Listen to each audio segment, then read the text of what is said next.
हाँ जी, आज हमने अब क्या देखना है, हमने क्या देखा था पहले, हमने पहले कॉन्सेप्चुअल या लॉजिकल डेटाबेस डिजाइन देखा है। आज हम फिजिकल डेटाबेस डिजाइन देखेंगे और उसके साथ में उसके कुछ कंपोनेंट्स देख लेंगे। ठीक है, फिजिकल डेटाबेस डिजाइन बिल्कुल लास्ट स्टेप है डेटाबेस डिजाइन प्रोसेस का, बिल्कुल आखिर में आता है। इसमें क्या करते हैं कि जो आपने लॉजिकल डाटा मॉडल बनाया होता है, लॉजिकल डेटाबेस डिजाइन में जो काम किया होता है, उसको आप फिर एक्चुअल डेटाबेस स्ट्रक्चर्स में कन्वर्ट करते हैं। लॉजिकल में आपने क्या कुछ बनाया था, पहले आपने रिलेशनल मॉडल बनाया, आपने ईआर मॉडल बनाया। उसके अलावा अगर वो आप बात कर रहे हैं रिलेशनल डेटाबेस मैनेजमेंट सिस्टम की, तो आपने उन जो रिलेशंस बनाए थे उनको नॉर्मलाइज भी किया। ठीक है, अब आपने डाटा स्ट्रक्चर्स में उनको कन्वर्ट करना है, उनको फाइल्स, स्टोर्ड प्रोसीजर्स, इंडेक्सेस, ये सारी चीजें बनानी है। फिजिकल डेटाबेस डिजाइन की 3 इनपुट्स होती हैं मेजर, 3 तरह की इनपुट दी जाती हैं। एक तो आपने जो लॉजिकल डेटाबेस डिजाइन बनाया, यानी आपने जो नॉर्मलाइज रिलेशन बनाए, वो आप इनपुट करते हैं फिजिकल डेटाबेस डिजाइन को। दूसरी इनपुट क्या होती है, यूजर प्रोसेसिंग रिक्वायरमेंट्स, यानी इसमें साइज आ जाता है। साइज यानी डेटाबेस कितनी स्पेस लेगा मेमोरी में, ये साइज आ जाता है। फ्रीक्वेंसी आ जाती है कि डेटाबेस कितना ज्यादा इस्तेमाल होने वाला है, यानी पर यूनिट टाइम।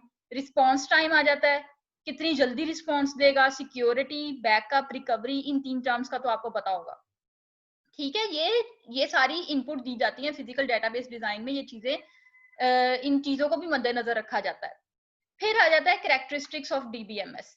कैरेक्टरिस्टिक्स यानी प्रॉपर्टीज ऑफ डीबीएमएस। इसमें क्या कुछ आ जाता है, इसमें और दूसरे कंपोनेंट्स आ जाते हैं कंप्यूटर के, जैसे ऑपरेटिंग सिस्टम वगैरह के, किस सिस्टम के ऊपर या ऑपरेटिंग इन्वायरमेंट, किस इन्वायरमेंट में ये डेटाबेस रन होगी। ठीक है, ये 3 इनपुट्स आ गई।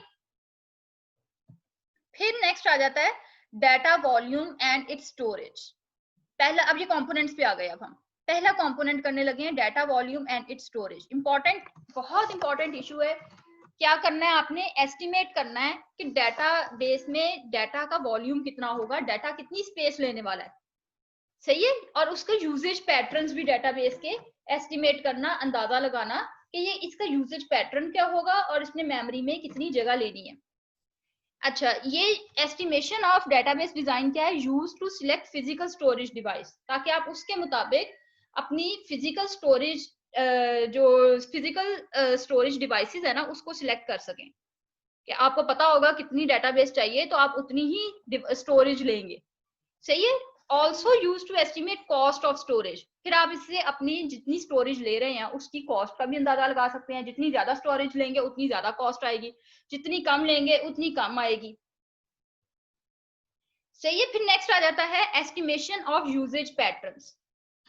यानी आप जो इसका मतलब है कि आप का जो है फाइल ऑर्गेनाइजेशन या एक्सेस मेथड्स को सिलेक्ट करना, किस तरह से यूज करेंगे, फाइल किस तरह से ऑर्गेनाइज हुई होंगी डेटाबेस के अंदर, उसको एक्सेस कैसे करेंगे। कौन से एक्सेस मेथड्स पढ़े थे हमने, सीक्वेंशियल एक्सेस पढ़ा था, और रैंडम या डायरेक्ट एक्सेस पढ़ा था।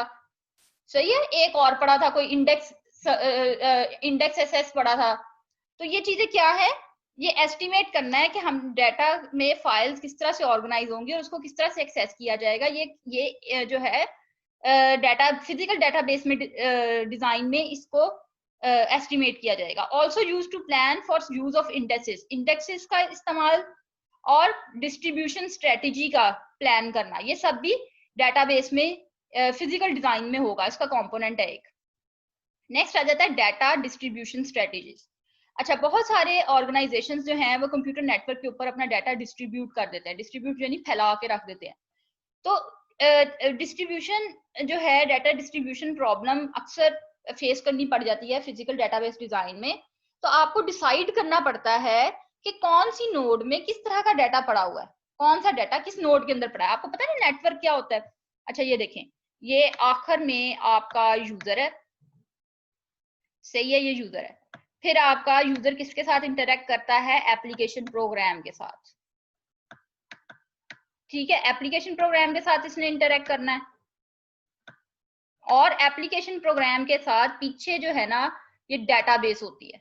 जो एप्लीकेशन प्रोग्राम डीबीएमएस के जरिए इस डेटाबेस के साथ जो है वो करता है, कम्युनिकेट करता है।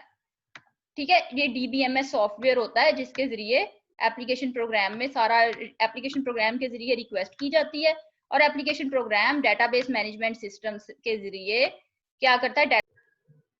जी, हम लोगों ने डाटा डिस्ट्रीब्यूशन स्ट्रेटेजी एक दफा ना डिटेल में दोबारा से देख लेते हैं। ठीक है, डाटा डिस्ट्रीब्यूशन स्ट्रेटेजी क्या होती है?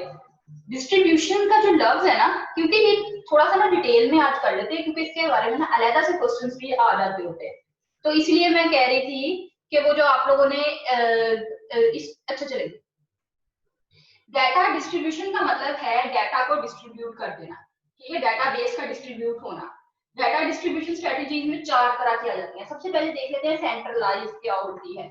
सेंट्रलाइज में क्या होता है कि आपका सारा का सारा डाटा एक सिंगल साइट पे पड़ा होता है। फॉर एग्जांपल देखिए, ये आपकी डाटाबेस थी। ठीक है, ये आपकी डीबी है, डाटाबेस है। डाटाबेस मैनेजमेंट सिस्टम के जरिए, डीबीएमएस के जरिए, डीबी क्या हुई है?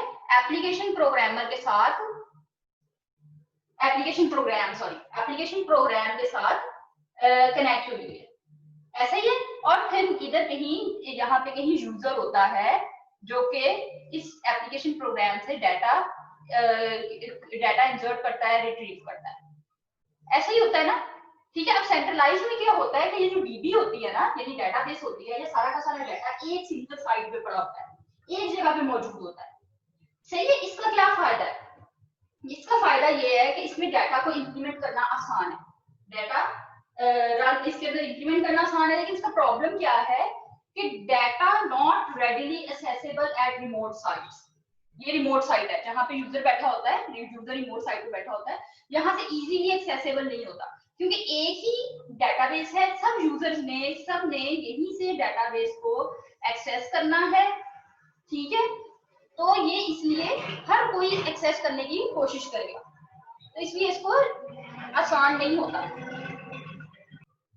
हाँ जी, तो अब क्या होगा, हर किसी ने डाटा को, ये यहाँ पे डाटा है, इसी एक पाथ के जरिए एक वे से एक्सेस करना है, तो इसलिए इसको एक्सेस करना इतना आसान नहीं होगा। ये भी कोशिश कर रहा होगा डाटा एक्सेस करने की, ये भी कर रहा होगा, ये भी कर रहा होगा, तो इसलिए इतनी जल्दी एक्सेस नहीं हो सकता।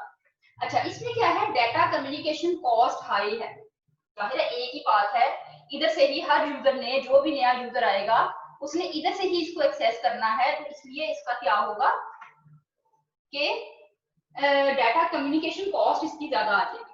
अच्छा, database system fails totally when central system fails. अगर ये सेंट्रल सिस्टम ही फेल हो गया तो आपका पूरा का पूरा डाटाबेस ही फेल हो जाएगी। आप ना डाटा इसके अंदर इंसर्ट करा सकेंगे, ना रिट्रीव करवा सकेंगे। ये हो गई हमारी सेंट्रलाइज। अब नेक्स्ट पे आ जाते हैं, विच इज पार्टीशन। पार्टीशन में एक और स्ट्रेटजी है, उसने हमें एक और ऑप्शन प्रोवाइड कर दी।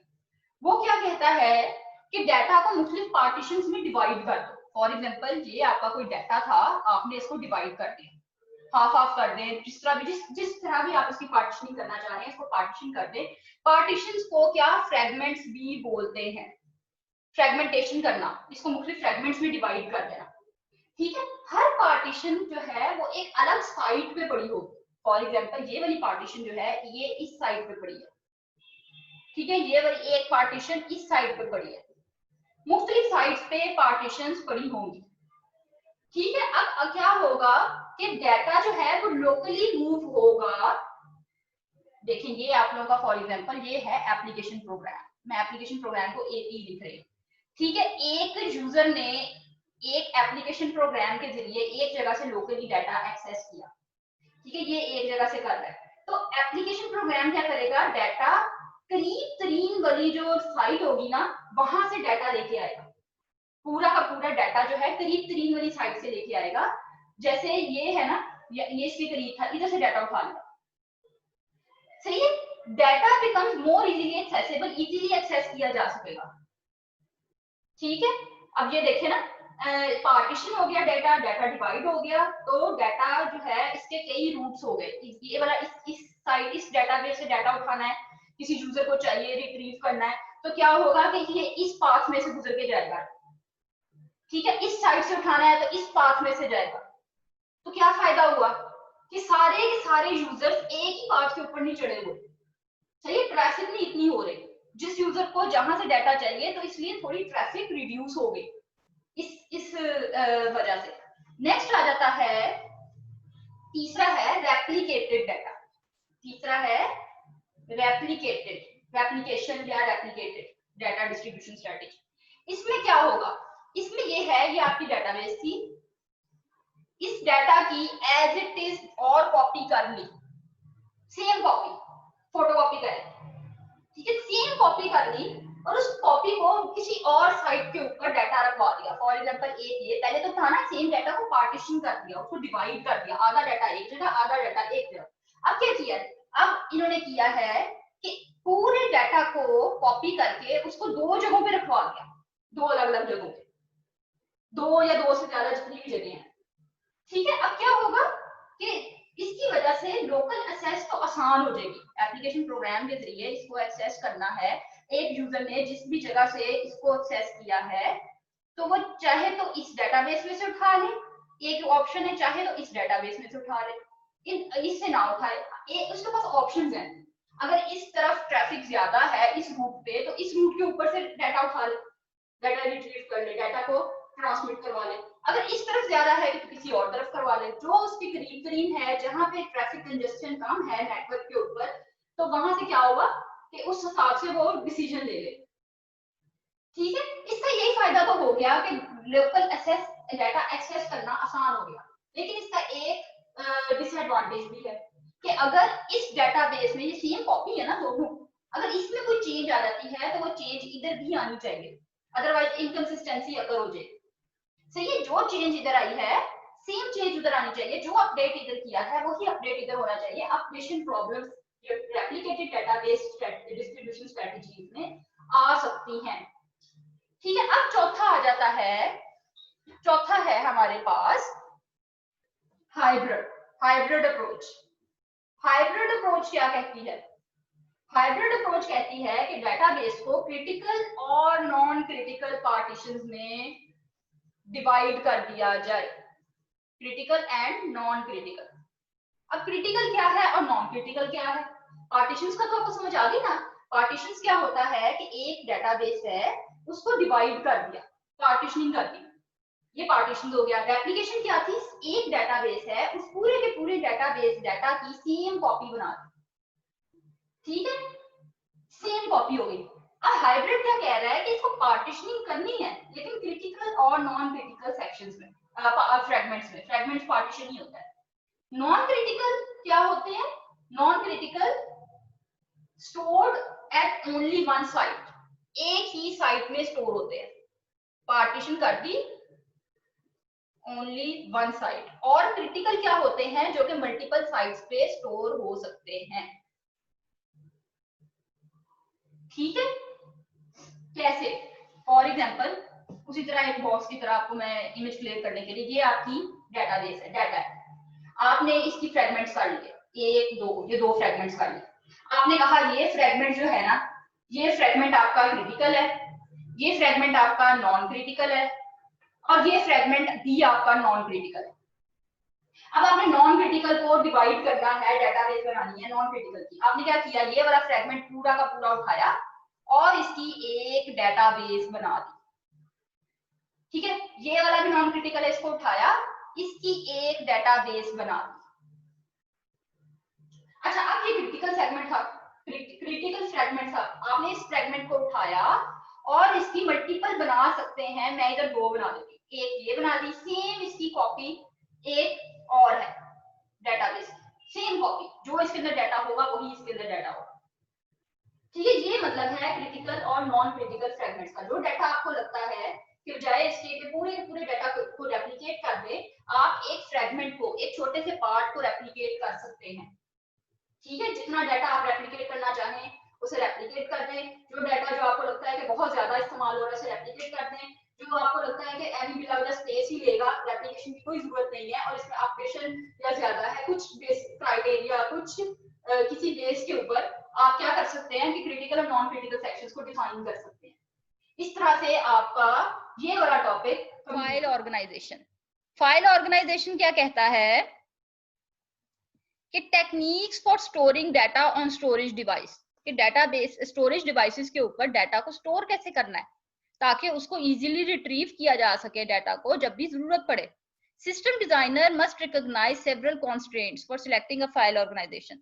फाइल ऑर्गेनाइजेशन को सिलेक्ट करने के लिए कुछ कॉन्स्ट्रेंट्स, कुछ रूल्स अप्लाई करते हैं। सिस्टम डिजाइनर को पता होने चाहिए कि फिजिकल कैरेक्टरिस्टिक्स क्या होंगी सेकेंडरी स्टोरेज डिवाइस की, फिजिकली वो कैसा होगा, क्या क्या प्रॉपर्टीज होंगी, अवेलेबल ऑपरेटिंग सिस्टम कौन सा है और फाइल मैनेजमेंट सॉफ्टवेयर कौन सा होगा, ये चीजें उनको पता होनी चाहिए।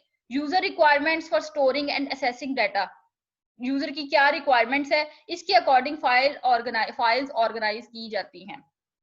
इंडेक्सेस, ये भी आपने पहले पढ़ा हुआ है कि ऐसा table use to find location of records in a table. एक टेबल के अंदर जो है सारे रिकॉर्ड्स की लोकेशन स्टोर कर दी जाती है ताकि इजीली जब भी आपने किसी रिकॉर्ड को एक्सेस करना हो तो आप उस इंडेक्स टेबल में से उसकी लोकेशन फाइंड आउट करके डायरेक्ट उस रिकॉर्ड को एक्सेस कर सकें। सही है। इंडेक्सेस जो है सर्चिंग स्पीड प्रोसेस को स्पीड अप करने के लिए बनाए जाते हैं। इनको प्राइमरी की पे भी बनाया जाता है, सेकेंडरी की पे भी बनाया जाता है और फॉरेन की पे भी बनाया जाता है। फिर आ जाता है इंटेग्रिटी कॉन्स्ट्रेंट्स। इंटेग्रिटी कॉन्स्ट्रेंट्स क्या होते हैं? इंटेग्रिटी का जहां पे भी लफ्ज आएगा ना, डाटा इंटेग्रिटी, आपने बस याद रखना है करेक्टनेस प्लस कंसिस्टेंसी। ठीक है, correctness plus consistency is integrity. Correctness क्या है कि जो डाटा हो एंटर किया जाए वो करेक्ट भी हो, कोई गलत डाटा एंटर ना कर दिया जाए। और कंसिस्टेंसी का मतलब है कि जब शेयर हो रहा है डाटा दो या दो से ज्यादा लोगों में, दो जगहों पे डाटा पड़ा है, तो वो सेम डाटा हो। ऐसा ना हो कि एक यूजर को कोई डाटा व्यू कर रहा है, दूसरा यूजर बिल्कुल चेंज डाटा व्यू कर रहा है, सेम डाटा शो हो। ठीक है। एंड ये it is an other form of database protection और सिक्योरिटी। सिक्योरिटी का मतलब है कि अनऑथराइज्ड ऑपरेशंस उसके ऊपर परफॉर्म ना हो, डाटा के ऊपर अनऑथराइज्ड यूजर एक्सेस ना कर सके। तो ये सिक्योरिटी भी इंटेग्रिटी कॉन्स्ट्रेंट्स के जरिए सिक्योरिटी भी इंश्योर की जाती है।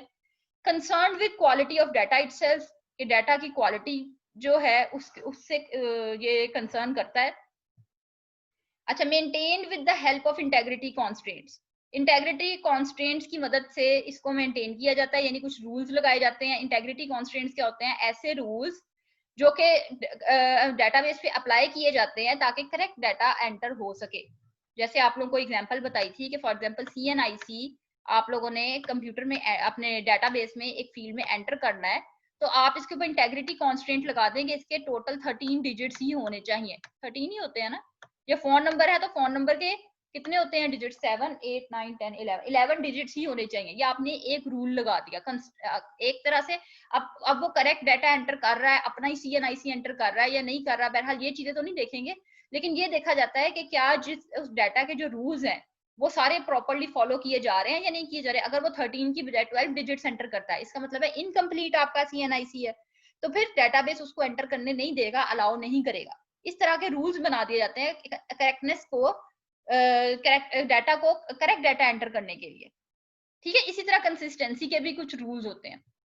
इसके साथ हमारे components of database system complete होते हैं। ठीक है।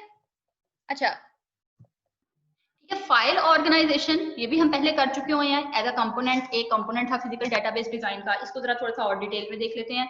File organization is a technique for storing data on secondary storage device. Secondary storage device में डाटा को स्टोर कैसे करना है ताकि वो इजीली रिट्रीव किया जा सके, उसको एक्सेस किया जा सके, उसको हासिल किया जा सके जब भी जरूरत पड़े।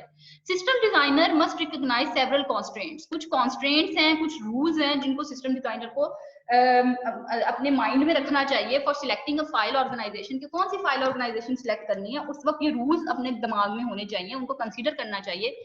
उन रूल्स में क्या कुछ आ जाता है? वो कॉन्स्ट्रेंट्स में आ जाता है कि physical characteristics of secondary storage device, कि वो फिजिकली उसके फीचर्स, आपके पास अवेलेबल ऑपरेटिंग सिस्टम कौन सा है और फाइल मैनेजमेंट सिस्टम कौन सा है, और user requirements for storing and assessing data. ठीक है। फिर आपके पास आ जाता है कि आपने कौन कौन से क्राइटेरिया जिसकी बेसिस पे आप फाइल ऑर्गेनाइजेशन को सिलेक्ट करते हैं कि कौन सी फाइल ऑर्गेनाइजेशन होगी। ठीक है। सबसे पहले आ जाता है fast access for data retrieval, कि जो डाटा रिट्रीव करना हो तो वो फास्टली रिट्रीव किया जा सके। Efficient use of storage space को अच्छे तरीके से यूटिलाइज करे। ऐसा ना हो कि डाटा को जगह जगह फैला के रख दे कि आपके पास जो अवेलेबल स्पेस हो वो इनफ ना हो दूसरे और डाटा के आने के लिए। ठीक है। प्रोटेक्शन फ्रॉम फेलियर और डाटा लॉस भी ना हो, डाटा लॉस भी ना करे और फेलियर से भी आपको प्रोटेक्ट रखे। Minimizing need for reorganization, accommodating growth, कि जब भी नया डाटा उसके अंदर आए, डाटा ग्रो करे तो उसको अकोमोडेट कर ले, उसको जगह बना के दे दे।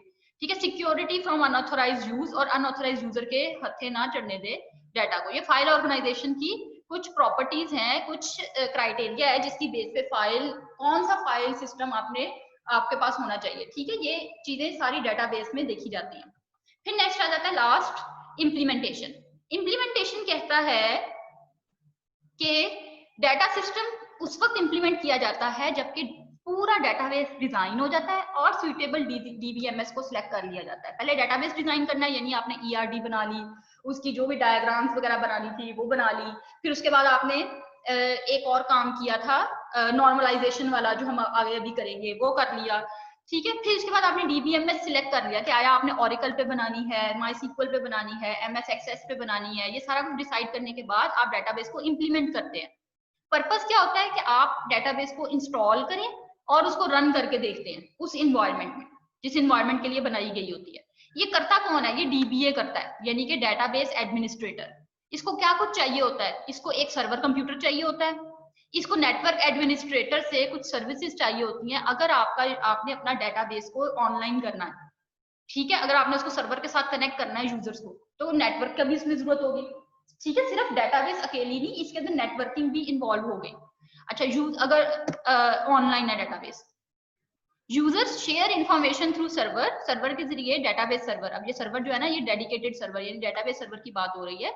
इसमें यूजर अपनी इंफॉर्मेशन शेयर करते हैं, यूजर्स को ऑथराइज किया जाता है कि फलां यूजर जो है वो डाटाबेस को, यानी कि आपने लॉग इन किया जाता है, पासवर्ड दे दिया जाता है, उसे ऑथराइजेशन भी कह सकते हैं, ऑथराइजेशन का एक तरीका है ना, so that they can perform the authorised task while using database system. सही है, डिस्ट्रीब्यूटेड, अगर डिस्ट्रीब्यूटेड कंप्यूटिंग इन्वायरमेंट है तो क्या होगा कि डाटाबेस सर्वर हो सकता है बहुत दूर पड़े हो, किलोमीटर्स के फासले पे पड़े हो, थाउजेंड्स ऑफ किलोमीटर्स के डिस्टेंस पे हो यूजर्स। तो डाटाबेस सर्वर्स और यूजर के दरमियान में बहुत ज्यादा डिस्टेंस होता है। सबसे बड़ी एग्जांपल पाकिस्तान में डाटाबेस की नादरा की है। नादरा ने पूरे पाकिस्तान के सिटीजन्स का रिकॉर्ड रखा हुआ है अपने पास। ये नादरा ही है ना जिससे आप पासपोर्ट बनवाने जाते हैं, तब नादरा के डाटाबेस से आपका डाटा एक्सेस किया जाता है। आप शनाख्ती कार्ड बनवाने जाते हैं, तब नादरा के डाटाबेस से एक्सेस किया जाता है। बे फॉर्म बनवाने जाते हैं, तब किया जाता है। ठीक है, आपने वो जो करना होता है, वो जो निकाहनामा रजिस्टर करवाना होता है, तब डाटाबेस के ये नादरा के डाटाबेस को एक्सेस किया जाता है। सही है, तो इस तरह से, या एयरपोर्ट पे इसका बहुत ज्यादा इस्तेमाल होता है नादरा का, कि कौन से जो शहरी आ रहे हैं बाहर से, क्या वाकई वो हमारे यहाँ के सिटीजन हैं या नहीं है, पासपोर्ट वगैरह वेरीफाई करने के लिए, कोई जाली पासपोर्ट तो नहीं है। तो बहरहाल ये सारा कुछ कौन कर रहा है? ये नादरा बहुत बड़ा, पाकिस्तान का सबसे बड़ा डाटाबेस है जो कि ये सारी सर्विसेज प्रोवाइड कर रहा है। सही है, इसके साथ हमारा ये चैप्टर खत्म होता है। अब हमने चैप्टर नंबर 4 नेक्स्ट स्टार्ट करेंगे और उसके बाद आहिस्ता आहिस्ता हम एमएस एक्सेस यानी चैप्टर 5, 6 और 7 की तरफ आ जाएंगे। ठीक है,